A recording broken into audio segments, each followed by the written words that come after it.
असुर अधर्मानी तब तब धरि प्रभु विविध शरीरा हरि कृपा निधि सज्जन चीरा।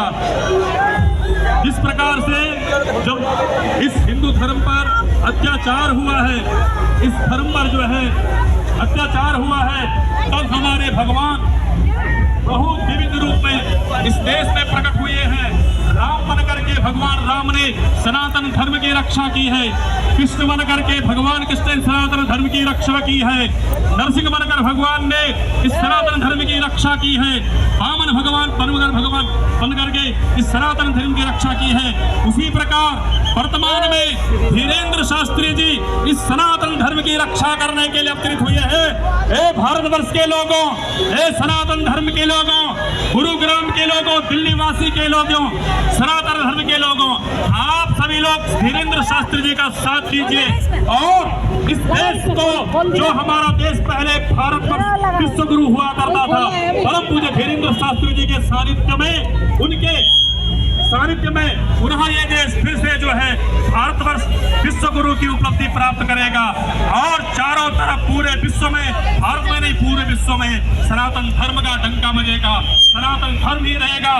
धर्म एक ही है, वो है सनातन धर्म। इस देश में न अब चादर की चलेगी न फादर की चलेगी, सिर्फ और सिर्फ सनातन की चलेगी, सिर्फ और सिर्फ सनातन की चलेगी। अगर आप सनातन को मानने वाले हैं, हमारी माताएं बहनें जो भी इस आवाज को सुन रहे हैं, जो इस यात्रा के माध्यम से इस आवाज को सुन रहे हैं, आप सभी लोग 7 नवंबर को पूरा दिल्ली एक एक बच्चा वृंदावन के लिए चलना चाहिए। क्यों कि कल आने वाले 50 साल में आपका बेटा पूछेगा तुमने हमारे लिए क्या किया है। आने वाला 50 साल तुम्हारा पोता पूछेगा तुमने हमारे लिए क्या किया है। जब इस देश में चारों तरफ अत्याचार और बलात्कार होगा, इसीलिए 7 नवंबर को प्रत्येक सनातन धर्मावलंबी, प्रत्येक माताएं, प्रत्येक बहनें, बूढ़े और बच्चे सड़क पर आने चाहिए, धीरेन्द्र शास्त्री जी का शास्त्र देना चाहिए और ये देश जो है अखंड हिंदू राष्ट्र बनना चाहिए। यही हमारी कामना है। चले आगे भी चलते रहिए, आगे भी चलते रहिए। यही सारे देश के धर्मावलंबियों की कामना है। ये देश जो है जिस प्रकार से राम राज्य में देश का,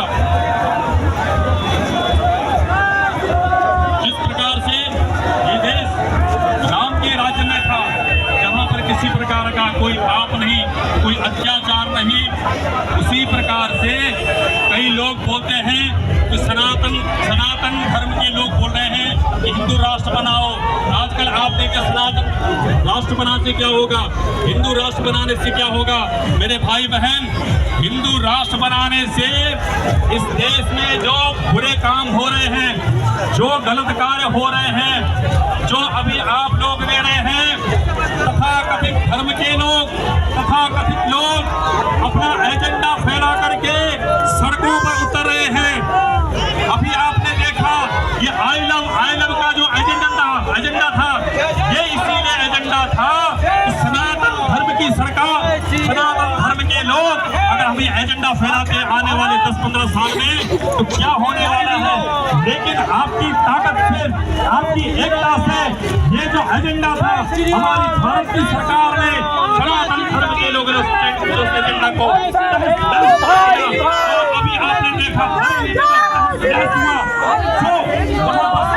लोगों ने किया, जो सरकार ने किया, वो काबिले तारीफ है। ये इसलिए है आप सनातन धर्म के लोगों ने एकता दिखाई है। जब तक सनातन के लोग एक नहीं थे, जब तक धर्म के लोग एक नहीं थे, कई गलियों में कटते रहे, कहीं मोहल्ले में कटते रहे, कई दुकानों में कटते रहे, कहीं दर्जी करते रहे, कहीं जिहाद होता रहा, किन्हीं बहनों के 36 टुकड़े होते रहे। लेकिन वो समय अब गया, अब सनातन जाग रहा है, अब सनातन के धर्म के लोग जाग रहे हैं और जब आप लोग जागेंगे तो सब ये कार्य विफल हो जाएंगे। जो तथाकथित धर्म के लोगों की जो अपनी युक्ति है, जो अपना एजेंडा है, वह सनातन धर्म के लोगों ने उसको तहस नहस कर दिया है और